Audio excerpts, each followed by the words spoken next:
In space, no one can hear you scream or hear you do some breaking and entering as well.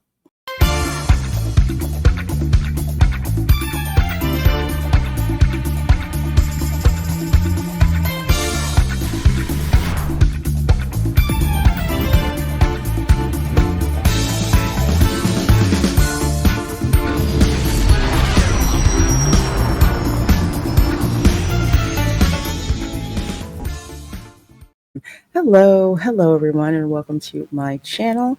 I'm Reina Creole, bringing you that spice to sci-fi and pop culture analysis, and of course, always keeping it real when it comes to theme parks. And in this video, I'm going to give a quick review of the film Alien Romulus, which I just got out of the theater seeing in RPX, which is the upgraded way to see it with enhanced sound and picture and all that. Either way, I'm a fan of the Alien movies. The first Alien, the second Alien, the rest of them were just pretty much freaking garbage. I read the Alien novel. I am an Alien fangirl, and I'm also a horror fangirl. So I was very excited to find out Fede Alvarez was coming out with his version of Alien, titled Alien Romulus, which takes place in between the first two Alien films. So you're probably wondering what I thought of the film. Well, I thoroughly enjoyed my experience, although I do have a bone to pick with Alvarez about this film. But before I get into it, please do me a favor. Hit that subscribe button, and then once you do, make sure you hit that notification bell so that you can be notified when your girl has hot, fresh content for you to enjoy. So with that said, let's get into this review of Alien Romulus. The premise of Alien Romulus is pretty simple. While scavenging the deep ends of a derelict space station, a group of young space colonizers come face to face with the most terrifying life form in the universe. In other words, you got a couple of Gen Zers breaking and entering into a haunted house in space. I mean, that's pretty much the gist of it when it comes to this film. Also, yes, I am going to be dropping spoilers throughout this video, so if you do not want to be spoiled, you may want to go see the movie and then come back to watch this. There's an emphasis on visceral horror in this film, so if you are a fan of the Alien movie, you might not like this. If you're a fan of the Aliens movie, you're probably not going to like this. However, I have to say this film definitely does respect the source material. It feels like it's straight out of the first Alien movie, and I just sat back and just enjoyed the aesthetics. So let's get to what I liked about this film. The cinematography is gorgeous. The camera angles are gorgeous. The color palette, again, looks just like the same one from the original Alien movie. One of the problems that I had with Alien Covenant, Prometheus, pretty much anything after Aliens was it just didn't quite feel like the first one. That's just the aesthetic that I liked. So I'm glad that they brought it with this film. Another thing that I liked, practical effects. Practical effects all over the place. I mean, they had some CGI, of course, in places. You can't exactly shoot in space, right? So you have to CGI that part. But on the mining colony, inside the ship, the xenomorph, practical effects were used to the fullest. So that I definitely liked and appreciated, because there's too many films that rely on CGI as a crutch. So I'm glad that didn't happen with this film. For the most part, the film had pretty good pacing. It did kind of trip over itself in the third act, and I'll talk about that a little bit later. But it had excellent pacing with building up the horror suspense. The creepy feeling when you're walking through the hallway and they're in the bio lab and you see the face huggers and what's about to happen or what you think might happen. But Alvarez is tops at building that suspense, and he builds it just like Ridley Scott does. I really do like those. That's why Ridley Scott's a goat. Also, in addition to dealing with the face huggers and the xenomorphs and all that, there's a little doomsday clock that's going on at the same time. So while they're trying to stay alive, it's not just the xenomorphs that are a threat. The cinematic score, so creepy. Again, if you've watched Fede Alvarez's version of Evil Dead, that vocalization, that disorienting score that they have going on fit perfectly. As a matter of fact, I need to buy that score because it's really good. You also, of course, yes, there's a lot of fan service in this, but as a fan, I didn't freaking mind. Okay, you had throwbacks to Alien, you even had throwbacks to Aliens as well. Stuff that was terms that were spoken. Of course, you heard it in previous films, but still worked here. I enjoyed it. The showing where I was, people were clapping at a lot of them, so I like that. Fan service isn't for everybody, but it was needed for this film. I know I stated this earlier, but the xenomorph with the practical effects still looks scary as I don't know what, even scarier with all the advances in practical effect technology. There's another effect that they kind of took it a little too far. I'll get to that when I get to the third act. The phrase "stay calm and quiet," one of the most suspenseful scenes that I have ever seen. Let's just say you're not trying to wake up the face huggers. That one, literally, I held my breath through that whole through that whole part. It was insanely crazy. Seeing Ian Holm as the synth.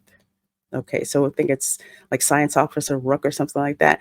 If you saw the first Alien movie, his face is extremely familiar, and if you have seen it, you know exactly why. His presence isn't exactly a good thing. Good to see him, and it's good to see he hasn't freaking changed. You can't trust the synth, let me tell you. Fans of the Alien movies know this.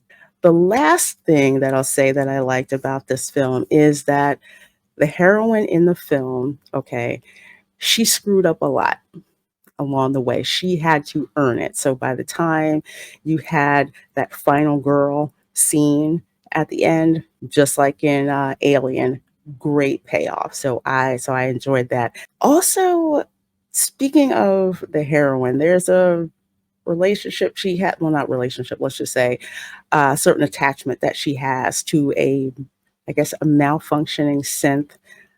I guess wasn't worth using anymore on the mining planet to like help. So you can tell there's something up with this particular synth. So that was nice to see. Although I will say, and I gotta say it's in the third act, that really did annoy me. All right, so let's get to the stuff that I didn't like. Okay, number one, I didn't like this unknown cast that they put together. With that unknown cast, at least to me, it came off as a teenage slasher movie in space. It really took some time to get adjusted to these particular actors, and I'm not gonna lie, that took some getting used to. But once the film got going and you got to know them, so to speak, it was okay. But for the most part, 90% of them were disposable. The only people that I wound up caring about was the heroine of the story and the synth. That's about it. Everyone else, nah, I just wanted them to be xenomorph food, let's be honest. Okay, so let's talk about this third act, because I know there's some people who have been saying that they didn't mind, some people saying that it's the worst thing since whatever. I'll put it to you like this. The third act could have been done better than it was. And it almost took me out of the film. If I wasn't a horror movie fan, I probably would have tapped out. And here's why. One, we know you can't trust a Sith, right? So Andy, it's interesting they give him that name, who's the Sith, apparently he gets his little chip swiped with the one that was in Science Officer Rook. And once he did, he got to be much more interesting. And you're kind of just like, oh, shoot, you know what's going to happen. You know you can't trust the Synth. This is going to be great. I was waiting for that thing to just screw them all over an end. And they basically tried to make you feel sad for them. And in that third act, oh my gosh, I have to look up her name again because I forgot who it is. Rain, she had to go back and freaking get him. I'm like, why? Let his ass stay there. Let him stay there. But no, he's crying. She goes back and gets him. And that kind of took me out of it. I'm like, seriously?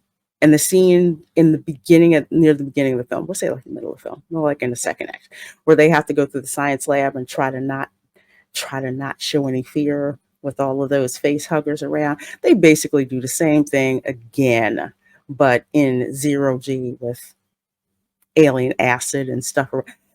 I was like, we already did that. You need to give us something different. Okay. Then they come up with this human / xenomorph abomination. Okay, we've already seen that in Alien Resurrection. So why even bring that back? And if there was an audible collective WTF moment, it was that when this human xenomorph crossbreed showed up. It's like, what the heck is that? Okay, as a horror fan, I actually like that. But if you're not a horror fan and you're a diehard sci-fi fan, it's just like, what the heck is this doing here? I think that, along with the final boss scene, is just kind of like, I like how it resolved itself, but it didn't need to be that. But I don't know. I guess Fede wanted to go that way. Again, from a horror standpoint, it worked.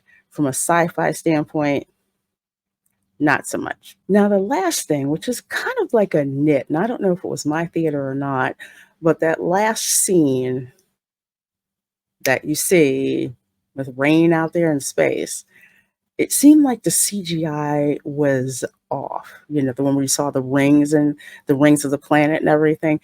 All the other scenes, it looked perfect, but that one, and it kind of looked a little off again, just like a nitpick, whatever. So you're wondering, Lorena, should I go see this movie? Should I go see Alien Romulus? It depends. If you are a horror fan, you definitely want to go see this movie. No joke. It's a great popcorn film. I enjoyed it from beginning to end. Even the parts that got on my nerves, I didn't care. There were jump scares that I didn't see coming that even got me, and I'm a hard one to get with a jump scare, but literally like jumping out of my seat like oh shoot. So that's actually good. I like the jump scares. Horror fan, it was great. If you're a fan of the original Alien movie, I would say go during a matinee or watch it on streaming. It's not a bad experience, but if you are an OG fan of the first movie, of the second movie, and if you're like me and you've read the books, you're going to lose patience with a lot of stuff in this film if you aren't open to just say, let me just see the vision that this particular director has, who's obviously a fan of Ridley Scott. If you come at it from that point of view, it's quite enjoyable. But if you can't get over that, just wait until it comes out on streaming. So overall, for me, unbiased, I would give this about a 7.5 out of 10. I would go back and see it again. I love the visuals. I actually do want this one on physical media. My biased review, I would give it an 8. Again, I'm a sucker for horror movies, and the horror shots were great. I mean, heads exploding, people getting dragged, you know, just the way that the xenomorph showed up, you know, in there, busted out. If it's in the trailer, it's no surprise it's in the trailer. I thought that was great. So I enjoyed that. But again, if you are a fan of Alien and Aliens, you might have a little bit of an issue with this film and enjoying it. But overall, I didn't feel like my money was wasted. Enjoyed it. Crowd seemed to enjoy it. And there's a reason why this film is being dropped in the spooky season, because Fede Alvarez is a horror director. And as far as I'm concerned, he understood the assignment. He could have stuck the landing a little bit better, but I'll attribute that to the fact that I guess he didn't want to be too much like Ridley Scott. I don't know. Either way, your girl had a great time. I'm glad I went, and I want that xenomorph in my studio. She's a bad bee, isn't she? All right, folks. Well, if you got some value out of this video, please do hit that like button. Make sure you're subscribed, and I will see you in the next one. Bye.